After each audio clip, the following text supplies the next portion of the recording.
할렐루야. 귀한 예배 시간에 함께하게 됨을 하나님께 영광 돌리고 감사드립니다. 여러분들의 소원은 무엇입니까? 이 시간 우리가 주님 앞에 예배하며 찬양할 때에 나의 소원은 하나님을 만나는 것입니다. 나의 소원은 주님을 예배하는 것입니다. 이렇게 함께 고백하며 같은 마음으로 찬양하며 예배하며 나아갔으면 좋겠습니다.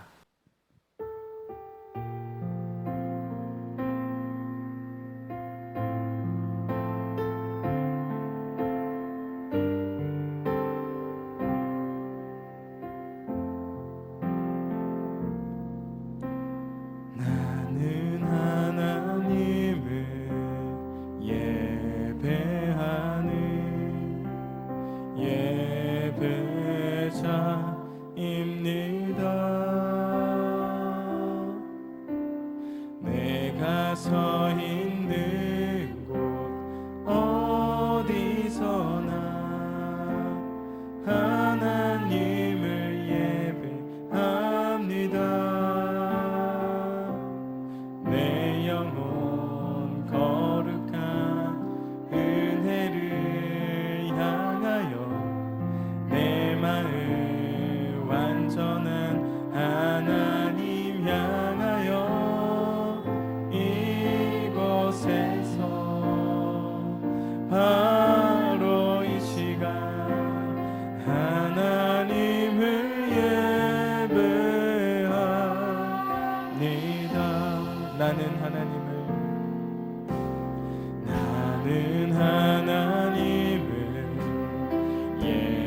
예배하는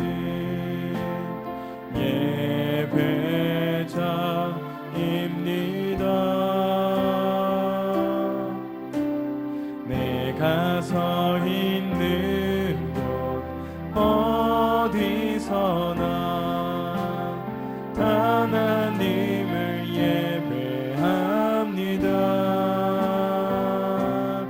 내 영혼 거룩한 은혜를 향하여 내 마음 완전한 하나님 향하여 이곳에서 바로 이 시간 하나님을 예배하니 내 영혼 거룩한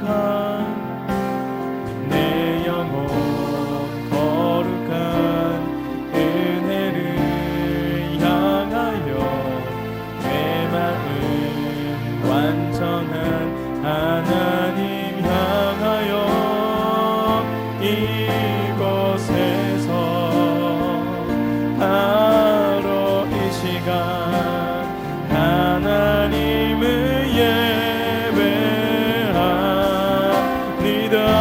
내 영혼 거룩한 은혜를 향하여 내 마음 완전한 하나님 향하여 이곳에서 바로 이 시간 하나님을 마지막으로 내 영혼 거룩한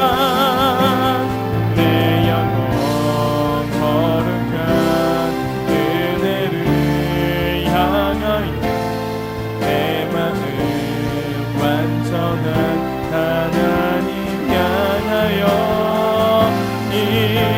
이곳에서 바로 이 시간 하나님을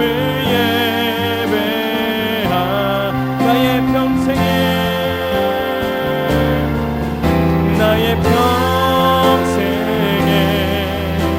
단 한 가지 소원 주의 아름다우심 보며 사랑 노래하는 것 나의 왕 되신 주님의 얼굴 구하며 주 사랑 안에 머물러 사랑 노래하는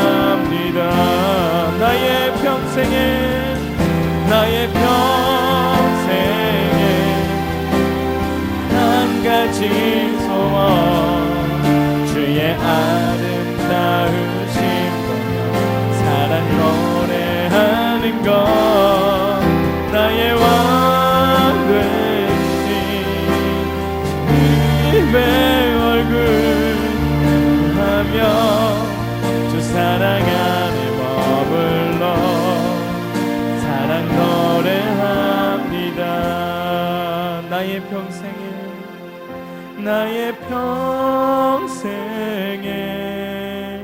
단 한 가지 소원 주의 아름다우신 보며 사랑 노래하는 것 나의 왕 되신 주님의 얼굴 구하며 주 사랑 안에 머물러 사랑 노래합니다. 그분의 사랑에 감격하여 박수로 영광 돌리기 원합니다. 할렐루야.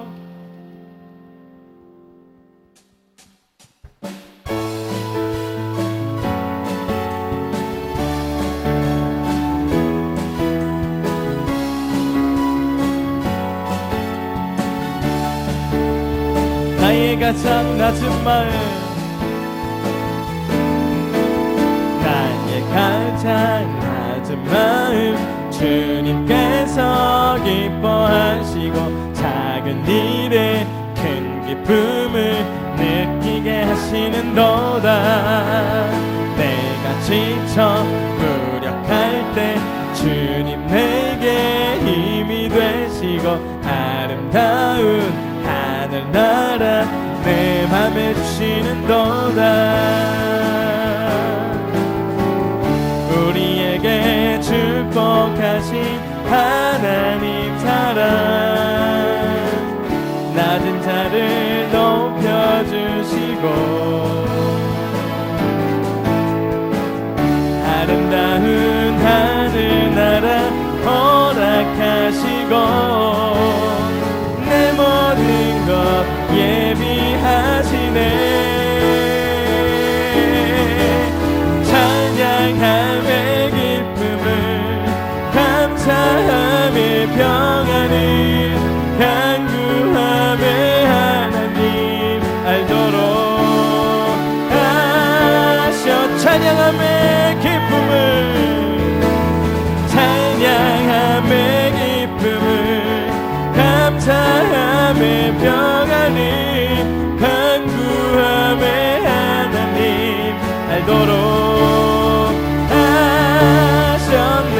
나의 가장 낮은 마음 나의 가장 낮은 마음 주님께서 기뻐하시고 작은 일에 큰 기쁨을 느끼게 하시는도다. 내가 지쳐 무력할 때 주님 내게 힘이 되시고 아름다운 하늘나라 내 맘에 주시는도다. 우리에게 축복하신 하나님 사랑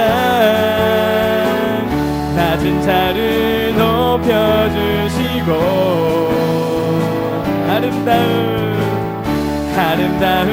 하늘나라 허락하시고 내 모든 것 예비하시네. 찬양함의 기쁨을 감사함의 평안을 간구함의 하나님 알도록 하셔. 찬양함의 기쁨을 할렐루야. 찬양함의 기쁨을 함의 평안을 간구함의 하나님 알도록 하셔. 우리에게 축복하신 하나님 사랑 낮은 자를 높여주시고 아름다운 하늘나라 허락하시고 내 모든 것 예비하시네. 찬양함의 기쁨을 감사함의 평안을 간구함의 하나님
걱정 근심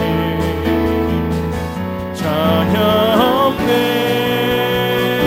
사랑의 주내 갈 길 인도하니 내 모든 삶의 기쁨 늘 충만하네. 주 안에서 거듭난 생명 도우시는 주의 사랑, 주의 사랑 참 기쁨과 참 기쁨과 확신 가지고 예수님의 도우심을 믿으며 살리 살아계신 주 나의 참된 소망 걱정 근심 전혀 없네. 사랑의 주내 갈 길 인도하니 내 모든 삶의 기쁨 늘 충만하니 그 언젠가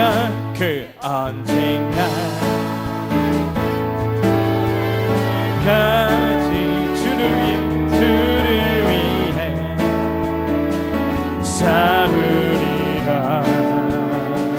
승리의 길 멀거매도 주님께서 나의 앞길 지켜주시리. 살아계신 주 나의 참된 소망 걱정 근심 전혀 없네. 사랑의 주내 갈 길 인도하니 내 모든 삶의 기쁨 늘 우리 믿음으로 고백하며 찬양합니다. 살아계신 주 나의 참된 소 살아계신 주님 때문에 걱정 근심 전혀 없습니다. 주님 사랑의 주내 갈 길 인도하니 내 모든 삶의 기쁨 늘 충만하네.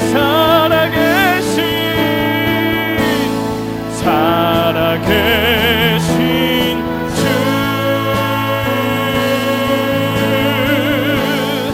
나의 참된 소망 걱정 근심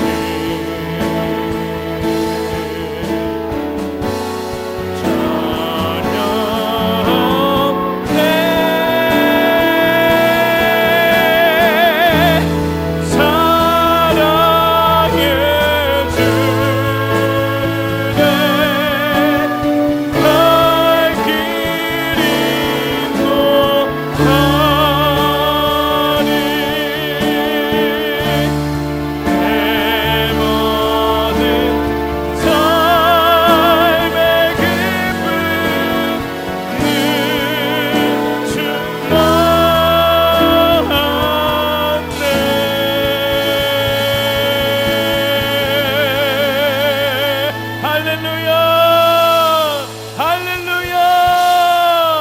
살아계신 주님께서 우리와 함께 하시는 줄 믿습니다.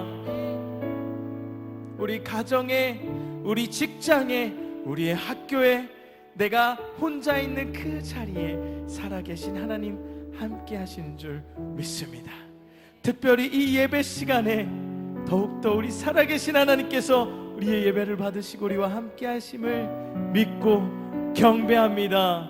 할렐루야. 큰 박수로 영광 돌립니다. 아멘.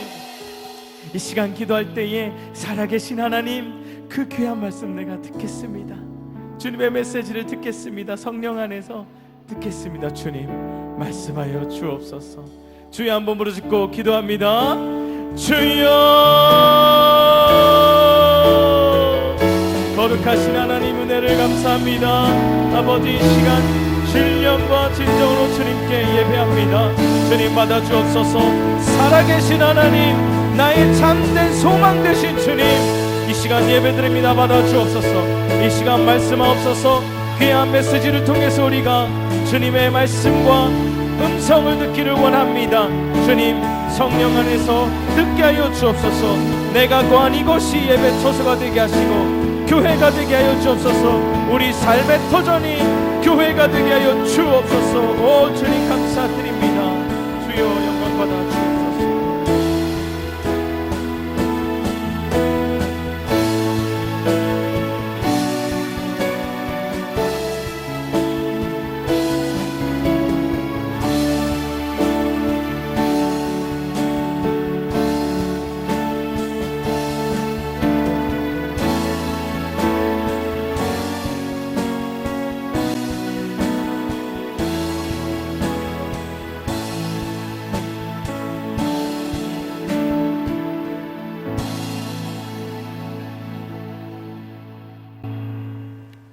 살아계신 주 하나님, 주님 앞에 우리의 입술로 우리 하나님의 아름다움을, 주의 영광을 찬양할 수 있도록 해주신 하나님 참 감사를 드립니다.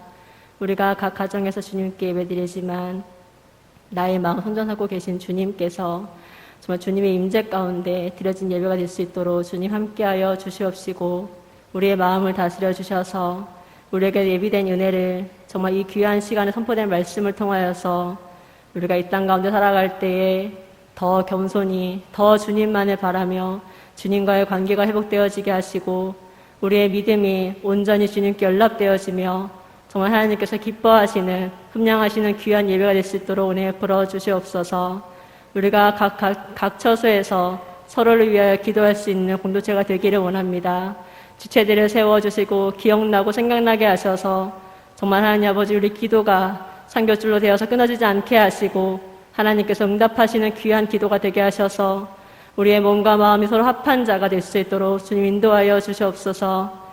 이 어려운 시국에 가장 힘들 우리 교역자님들 기억하여 주옵시고, 날마다 성도들을 위하여, 교회를 위하여, 이 땅을 위하여 기도할 때에 주님이 꼭 응답하여 주셔서 주님의 때에 우리가 함께 모여 예배하는 그날까지 각 처소에서 승리할 수 있도록, 예배 성장가 될 수 있도록 주님 함께하여 주시옵소서. 이 모든 말씀 예수님의 이름으로 기도드렸습니다. 아멘. 교회 소식 전해드리겠습니다.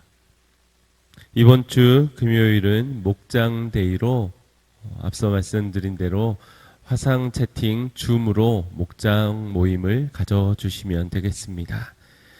어려우신 분들이 계시다면 우리 교육자분들에게 설명을 요하시면 자세히 알려드리도록 하겠습니다.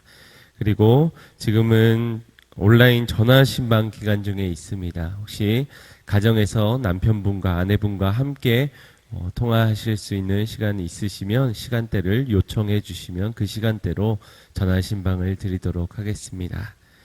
마지막으로 이번 주 토요일 오전 11시에 우리 목자 교육을 줌 화상 채팅으로 진행하도록 하겠습니다. 우리 목자분들은 모두 참여해 주시길 바랍니다. 오늘 오후 예배 때 함께 나눌 영상은 우리 청파교회에 담임하시고 또 문화평론가로 활동하고 계시는 김기성 목사님께서 잘 믿고 잘 사는 법이라는 잘잘법의 프로그램에서 이렇게 인터뷰하시면서 전한 메시지를 함께 나누고자 합니다. 우리가 이 코로나 시대에 하나님의 뜻이 무엇이고 또 우리 그리스도인으로서 어떻게 대처하고 어떻게 살아가는 것이 옳은가, 그리고 한국교회가 직면하고 있는 이 어려움의 문제, 이 과제, 이 수치들을 우리가 어떻게 바라봐야 할 것이며 또 어떻게 대처해 나가는 것이 옳은가, 우리 이 영상을 통해서 함께 은혜 받고 또 결단하는 기도 나누고자 합니다.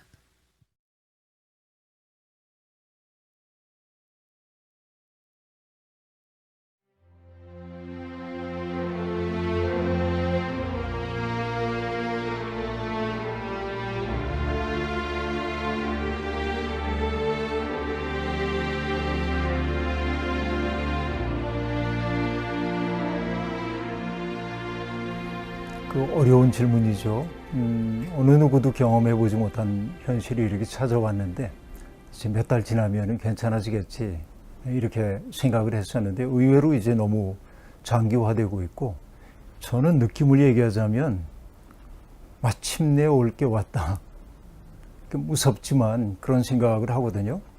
조심스러운 얘기이긴 합니다. 그동안 오랫동안 이제 그 생태학자들이나 신학자들이 기후변화 위기 이야기를 하면서 굉장한 위기가 우리에게 다가오고 있다. 경고의 나팔을 울렸는데 사람들이 누구도 듣지 않았던 거죠. 그런데 이젠 전 세계 모든 사람들이 심각하구나. 이 기후변화 문제가 매우 심각한 상황이 왔구나. 사실은 저는 피부로 위기가 막 오고 있다는 느낌이 있었어요. 우리가 물리학에서 임계점이라고 하는 게 있잖아요. 뭐 기체와 고체 상태 공존하고 있고 딱 넘어가는 상태. 뭐 그걸 크리티컬 포인트라고 얘기하기도 하는데, 혹은 요즘 용어로 얘기하자면 티핑 포인트.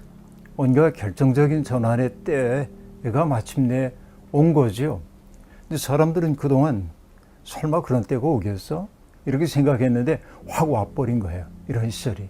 그러니까 코로나19는 그냥 잠시 왔다 가는 병이라고 생각 안 들고 일종의 문명사적 전환을 우리에게 요구하고 있다. 옛날로 얘기하면은 코페르니쿠스적 전환의 때가 바야흐로 우리에게 온 거다 하는 생각이 들거든요. 이게 대체 어떻게 왔을까?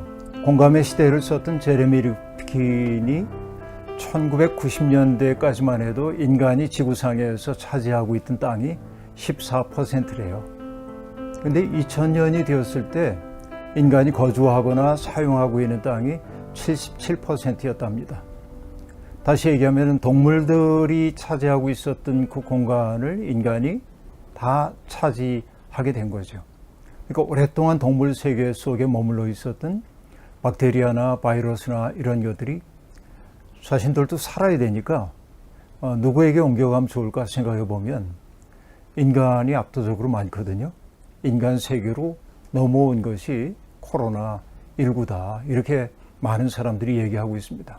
그런 의미에서 보자고 한다면은 코로나19는 지구가 자기를 지키기 위해 만든 백신이라고 말하는 사람도 있는데, 그 말도 어떻게 보면 일리 있는 말처럼 들리기도 하거든요. 그래서 이것은 이제 우리가 함께 살아야 하고, 무섭죠. 조금 뉴 노멀이다. 앞으로 이제 이 감염병과 더불어 사는 삶을 개발하지 않으면 안 된다 하고 얘기합니다. 굉장히 불편한 삶이 우리에게 오고 있고, 이전과 같은 삶으로 돌아가는 것은 거의 불가능하다. 그렇게 말하거든요. 그러니까 과학자들의 경고, 감염병 학자들의 경고를 이제야 사람들이 듣기 시작했다. 인간은 언제나 그래요. 끝까지 가야 돌이키죠. 돌이키지 못하는 게 인간의 버릇이라고 말할 수 있겠는데,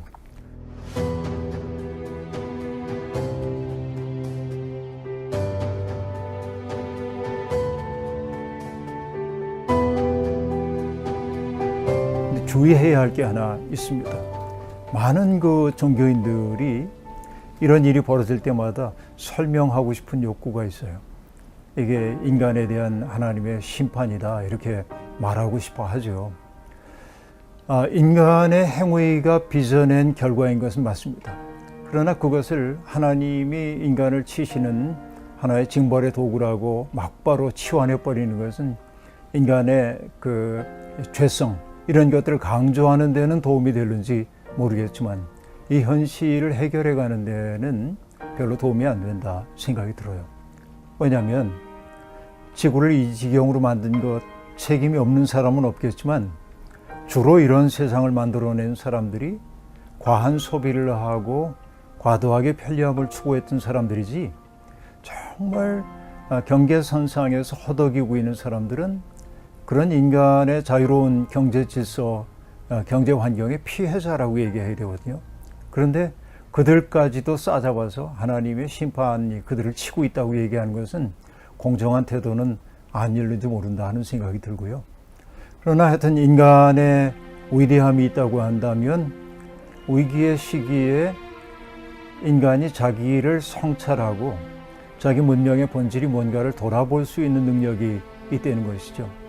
저는 종종 생각해 보는데요. 이스라엘 역사의 가장 어두웠던 시간을 얘기하라고 한다면 바벨론 포로 생활을 하고 있던 때로 보여요.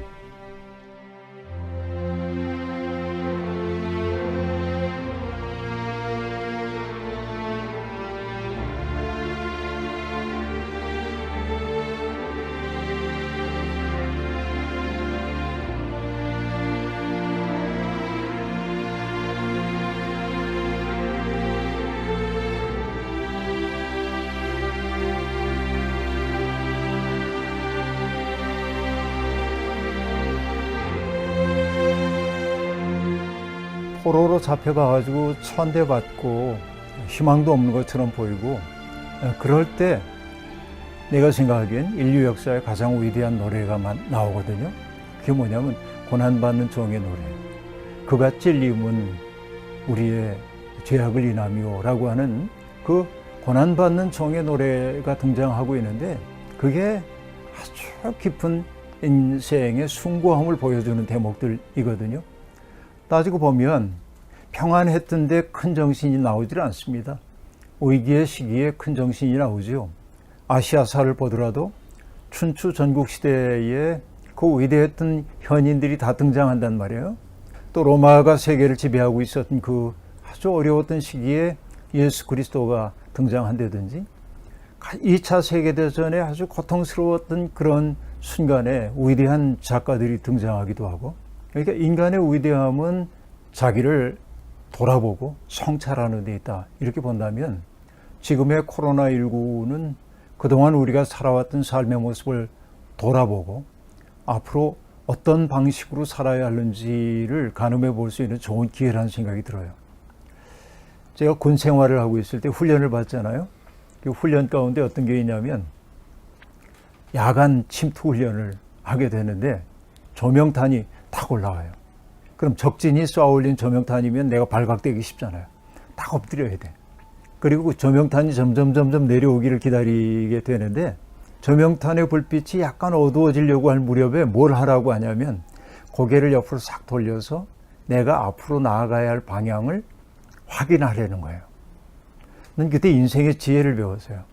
때때로 내가 어딘가를 향해 나아가고 있는데 그 길에서 더 이상 전진할 수 없게 돼가지고서 멈춰야 할 때가 있는데, 그 멈춤의 시간이 우리에게 손해처럼 느껴지지만 그 멈춤의 시간을 통하여 나아가야 할 방향을 찾을 수 있다고 한다면 그건 더 좋은 기회일 수도 있겠다 하는 생각이 들거든요.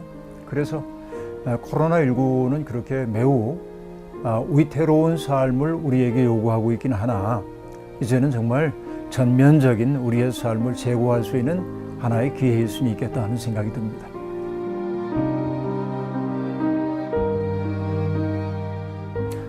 저는 이게 양자택일의 문제는 아니라고 보고 두 가지가 함께 가는 수밖에 없겠다는 생각이 드는데, 예를 들어서 감염에 취약한 사람들이 굳이 대면 예배를 고집할 필요는 지금은 없겠다 하는 생각.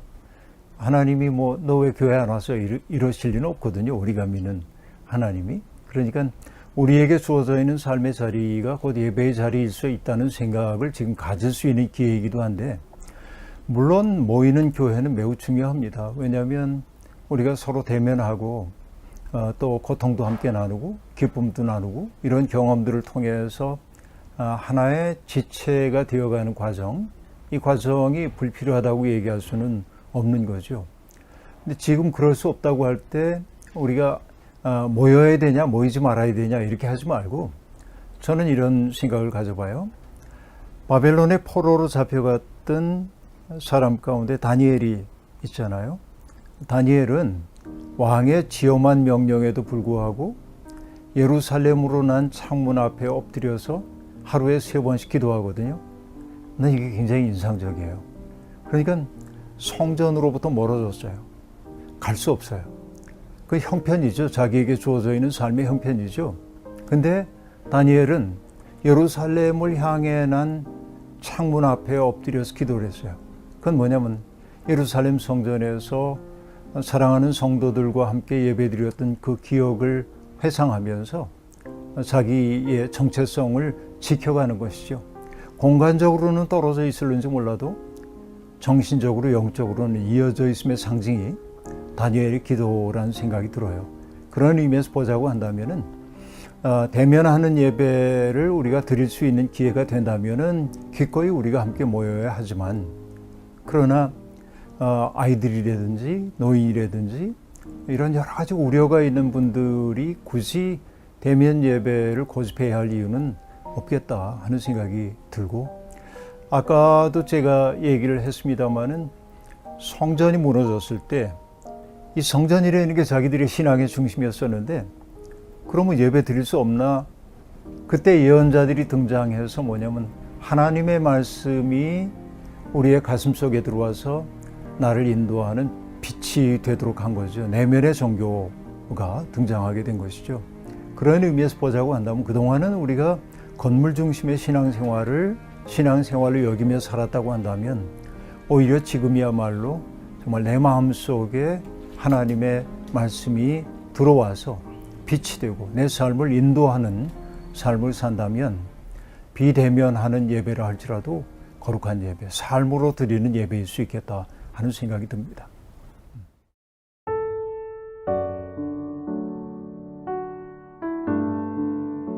우리가 하나님의 능력을 제한할 필요는 하나도 없지만, 그러나 이게 뭐 기도했더니 하늘에서 신선한 바람이 나오고 뭐 이렇게 얘기하는 건 어리석은 얘기이고, 하나님이 창조하신 질서 속에서 하나님이 운영하시는 방법들이 있잖아요. 그러니까 이 바이러스라는 게 기도를 통해서 차단한다 이렇게 얘기하는 거는 무지한 얘기일 가능성이 있는 거죠.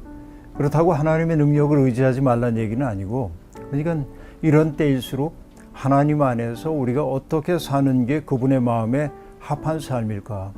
그동안 우리는 하나님을 믿는다고 말하면서도 하나님이 아니라 자기의 욕망을 믿고 살았는지도 몰라요. 그 결과가 오늘의 삶을 빚어냈기 때문에 하나님이 나를 벌하신 게 아니라 우리가 우리를 벌하는 거예요. 지금 보면 내가 자초한 벌을 지금 받고 있다. 근데 하나님은 우리에게 뭘 주시냐면 이 상황을 극복할 수 있는 능력을 주시는 거죠.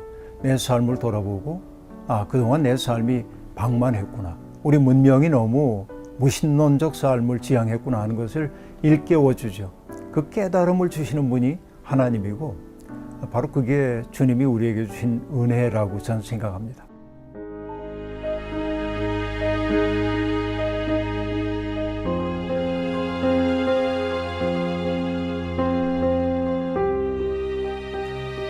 그런 얘기 들으면 정말 안타깝고 속상하고, 목회에서 40년 했는데 교회가 지금 이 지경이 되었는가 하는 자괴감 같은 것들이 드는 게 사실입니다. 사실 아름다운 게 변질되면 가장 추하거든요. 사람들이 교회에 기대하고 있는 것은 뭔가 다른 삶이죠. 거룩한 삶, 맑고 깨끗한 삶, 헌신하는 삶, 이런 것들을 요구하고 있는데, 오히려 교회가 세상의 추문거리로 전락하고 목회자들의 성추문이라든지 돈 문제라든지 각종 문제 때문에 어려움을 겪는 걸 보면 너무나 속상하죠. 그러나 분명히 말할 수 있는 것은 뭐냐면 그분들이 잘못된 길로 접어들었다고 말할 수밖에 없는 것이죠.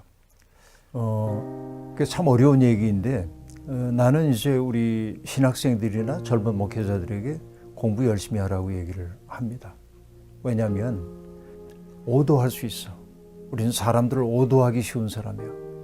그러니까 두려워하면서 끝없이 공부를 하지 않으면 오도하도록 되어 있는데, 지금 너무나 많은 사람들을 엉뚱한 길로 오도하고 있는 사람들이 있어요. 그들을 존중하면 안 됩니다. 비판해야죠. 그게 아니라고 말해야 되죠. 근데 아니라고만 말하지 말고 우리가 복음적 삶이 무엇인지를 모델을 만들어내야 돼. 사람들이 그걸 볼 수 있어야 되죠. 슬픈 게 뭐냐면 기독교 속에 아름다운 것들이 있고 그렇게 살아내는 사람들이 있는데 그들의 삶의 이야기는 대중들에게 드러나지 않아요. 그래서 우리가 기독교 언론도 해야 할 일이 있다고 한다면 뭐냐면 정말 아름답게 살아내는 사람들의 이야기를 들려줘야 하고, 또 잘못된 가르침을 하고 있는 이들에게 그게 잘못이라고 하는 것을 명확하게 얘기할 수 있어야 된다고 보거든요. 그러니까 목사님이 하는 일이니까 다 옳겠죠. 아니에요. 목사도 잘못 저지를 수 있어요. 잘못된 욕망에 사로잡힐 수 있어요. 그래서 아까 얘기한 대로 권력욕에 사로잡힌 이들이 사람들을 신앙적 언어로 오도할 수 있어요. 그래서 어느 신학자가 얘기했습니다. 가장 신성한 것이 변질되면 마성적으로 변한대요. 그러니까 세이크리드한 것이 데모닉하게 변하는 거예요. 우리는 그 현실을 보고 있는 거예요. 그게 오히려 적그리스도적이라고 하는 사실을 분별할 수 있는 눈이 필요해요. 성경의 가장 중요한 사건 얘기하라면은 구약에서는 출애굽 사건이고 신약에서는 예수 그리스도의 십자가와 부활 사건인데, 출애굽 사건이라는 건 뭐냐면 지배와 피지배로 갈린 세상에서 신음할 수밖에 없는 사람들을 하나님이 긍휼히 여기시고 그들을 찾아오셔서 자유인이 되어 살 수 있는 길로 인도하시는 거거든요. 근데 잘못된 종교 지도자들은 오히려 사람들을 자기도 모르는 사이에 혹은 의도적으로 지배와 피지배의 관계 속에 집어넣고 그들을 오도된 길로 인도하기도 합니다. 예수 그리스도는 남을 희생시킴으로 자기가 산 분이 아니고 스스로를 희생함으로 오히려 다른 사람의 생명을 살리려고 하셨던 분이죠. 이게 십자가와 부활 사건입니다. 그래서 이방인의 집권자들은 힘으로 사람들을 지배하지만 너희들은 그래서는 안 된다. 으뜸이 되려고 하는 사람은 모든 사람 섬겨야 해. 이렇게 얘기하잖아요. 이게 성경의 근본 메시지입니다. 그러니까 오늘 이제 세상 사람들 앞에 비춰지고 있는 기독교의 부정적인 모습이 있다고 한다면 오도된 기독교 때문이라고 말할 수밖에 없어요. 그러면 이제 길이 어디에 있겠나 하는 생각을 이제 해봐야 하는데, 다른 거 없어요. 교회 현실이 이러니까 난 교회 떠날 거야 그러지 마시고 희망을 여기에서 시작을 하는 게 좋겠다. 나로부터 시작되는 희망을 조금 만들었으면 좋겠다 하는 생각이에요. 제가 담임하고 있는 이 교회에 제 전임자인 목사님이 함석헌 선생님에게 많이 배우셨어요. 근데 한 번은 함 선생님이 성경 공부하는 중에 이렇게 얘기를 하셨답니다. 하얀 두루마기를 입은 함석헌 선생님이 그래서 강의장에 딱 들어오더니 독일에서 공부하고 있는 안병무 박사에게서 편지가 왔다고. 그리고 편지를 꺼내가지고 읽는 거예요. 그 편지의 내용은 뭐냐면 조국의 암담한 상황에 대해서 내가 어떻게 해야 할까 뭐 이런 얘기를 하시다가 선생님 빛이 있습니까? 그렇게 물었다는 거예요. 근데 함 선생님이 그 대목에 이르렀을 때 편지에서 눈을 떼고 앉아있는 사람들을 바라보면서 발로 마룻바닥을 쾅 구르면서 마치 안병무 선생님이 눈앞에 있는 것처럼 말씀하셨대요. 안 선생, 당신 속에 빛이 있으면 빛이 있는 거고 없으면 없는 거야 라고 말했대요. 난 그거 굉장히 인상 깊게 들었어요. 희망이 있느냐고 묻는 이들이 있어요. 어떤 희망? 객관적으로 희망이 있습니다 하면 희망할 거예요? 희망 없습니다 하면 절망할 겁니까? 내가 시작해야 돼. 나로부터 시작돼야 하거든요. 어떻게 시작해야 될까요? 암담한데 70년대 제가 그 신학대학에 다닐 때 사실은 70년대가 어떤 시대인지 알겠지만은 정치적으로 민주화를 요구하고 있는 젊은이들의 요구, 또 그것을 억누르려고 하는 정부의 팽팽한 긴장, 이런 것들이 있을 때죠. 나도 젊은이답게 고민이 많았죠. 희망이 없어 보였어요, 우리 조국에. 근데 꿈을 꿨는데, 이건 꿈 얘기인데 내가 우리 교수님에게 묻는 거예요. 선생님, 한 치 앞도 안 내다 보입니다. 어떻게 살아야 합니까? 근데 그 교수님이 나를 바라보면서 멀리 내다보지 말고 앞이 안 보일 때면 한 걸음 앞만 성실하게 내딛으려고 해봐. 잠에서 깨가지고 얼른 노트에 적었어요. 근데 따지고 보니까 그게 내 인생이었어요. 암담할 때, 길이 안 보일 때, 길이 안 보이는 것처럼 보여. 근데 가만히 살펴보면 한 걸음 내디딜 자리는 언제나 있어.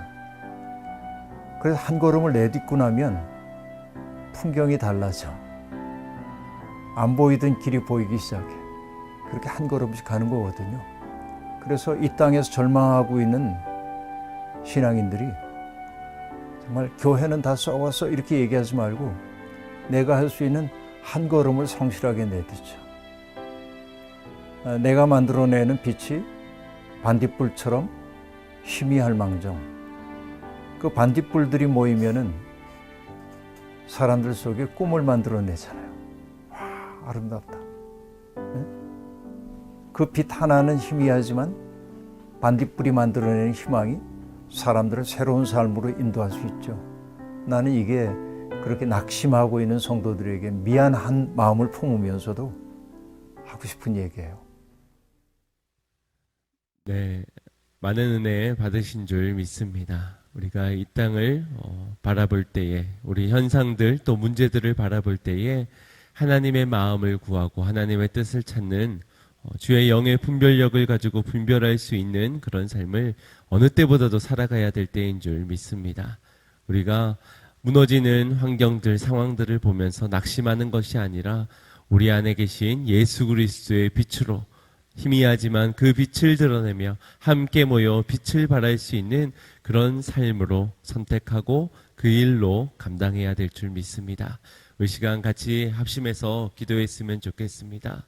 먼저 우리 안에 있는 예수 그리스도의 빛을 세상에 드러내게 하여 주시옵소서.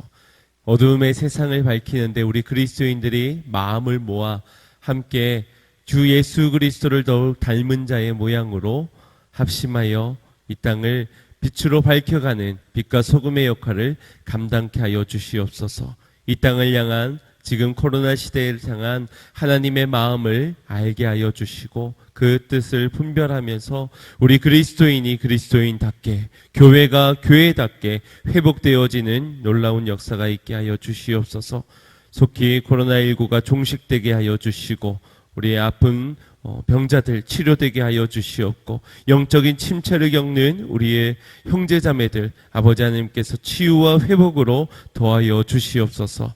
우리 양문교회를 붙잡아 주시고 주님의 부흥을 허락하여 주시어서 마지막 시대에 주의 나라의 일을 잘 감당하는 우리 양문교회 되게 하여 주시고 우리의 각 가정을 살아나게 하시고 다음 세대가 살아나게 하여 주시고 온전한 하나님의 나라를 만들어가는 귀한 사명 감당케 하여 주시옵소서. 또 우리 각자의 기도 제목을 놓고 합심하여 기도하신 후에 자유롭게 파하시면 되겠습니다. 할렐루야. 사랑과 내가 많으신 아버지 하나님,